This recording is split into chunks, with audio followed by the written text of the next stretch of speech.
So here's a faucet. I believe it's a bathroom sink faucet.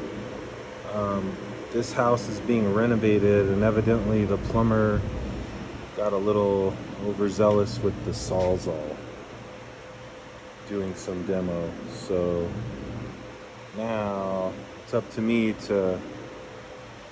So got it down, turned a little smaller than that, so it'll slide on there, but it'll be a backing, so I'll just be able to fill in over top of that steel, and it shouldn't stick to the steel too good.